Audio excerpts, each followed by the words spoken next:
Bueno, muy buenas. Como veis, no soy un gran músico, pero nos parecía que podía aportar algo, comenzar así esta serie de 7 vídeos sobre cambio climático que ponemos en marcha desde el Aula de la Naturaleza de la Somadilla del INGEMA Jardín Botánico de Córdoba. Os recuerdo que para hacer talleres sobre cambio climático podéis escribir a aula.asomadilla@jardinbotanicodecordoba.com, bien online si es en periodo de confinamiento como estamos ahora en abril de 2020, o bien para concertar cita cuando ya podamos volver al aula de la naturaleza. Bien, habíamos estado hablando en los anteriores 3 vídeos cómo había ido cambiando nuestra percepción del mundo y cómo se habían incrementado la concentración de gases de efecto invernadero, especialmente el dióxido de carbono. Hemos visto cómo ha ido aumentando la temperatura, pero hay determinados lugares del planeta en los que es especialmente significativo, en los que es especialmente visible cómo ha ido incrementando esta temperatura. Concretamente, donde hay hielo es donde mejor se ve que la temperatura ha ido elevándose, porque en un planeta más cálido, evidentemente, la cantidad de hielo que tenemos en él se va a ir reduciendo. Pero especialmente en esta zona del planeta, en el Polo Norte, ¿no? En el Polo Norte, aquí sobre el océano glaciar ártico, pues tenemos una capa de hielo, atención, una capa de hielo que se formó cuando todavía no había homínidos, no había monos que andaran con 2 patas, para entendernos. No es que no hubiera Homo sapiens, sino es que no había ni siquiera nuestros más anteriores antepasados, los primeros especies del género Homo.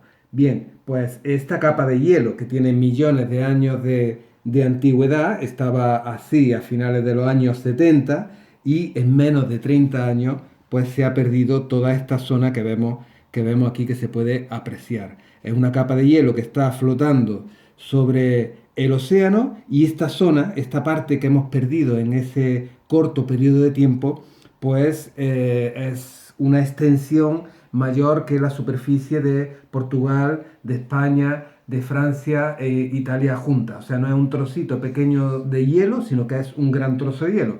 Pero es que además el trozo de hielo que queda es más delgado, con lo cual se puede decir que hemos perdido pues prácticamente la mitad del hielo del Ártico en muy poco tiempo. Y la especie humana no ha vivido nunca en un mundo en el que no hubiese hielo en el Ártico. No sabe nuestra especie qué es vivir en un mundo de esas características.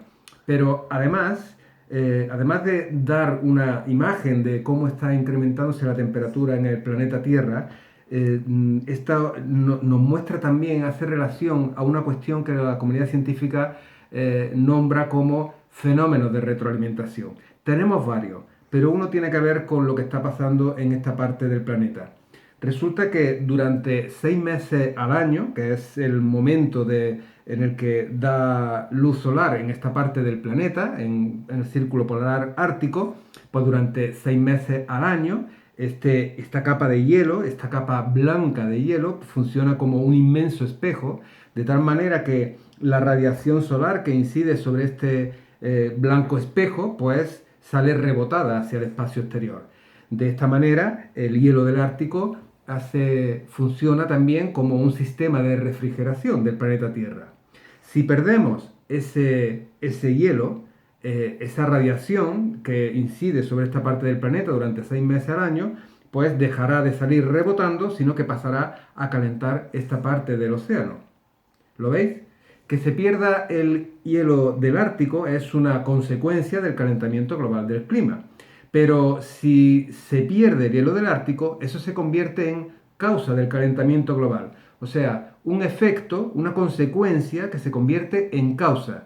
Eso es lo que la comunidad científica llama fenómeno de retroalimentación. Tenemos otros, como lo que ocurre con la descongelación del permafrost, de la zona congelada del suelo que está cercana a los polos, que está congelada y que alberga una cantidad tremenda de carbono. Podríamos hablar de otros fenómenos de retroalimentación, pero este es uno de ellos, lo que ocurre con el hielo del Ártico. Y con esto, lo que nos dicen también los científicos es que tenemos que entender que el cambio climático no es un fenómeno lineal, no es algo que va a ir poquito a poco, poquito a poco, poquito a poco, sino que hay puntos de inflexión en los que pueden interactuar distintos fenómenos de retroalimentación que pueden hacer que la temperatura se dispare. Por eso nos dicen y nos hacen mucho hincapié en que estamos a tiempo de paliar las consecuencias más graves, pero que tenemos muy poco tiempo. Muy poco tiempo porque tenemos que evitar a toda costa que fenómenos de retroalimentación como este interactúen entre sí y disparen la temperatura del planeta por siglos o por milenios. Así que tenemos que seguir pensando en esto y en ver qué podemos hacer ante este reto planetario.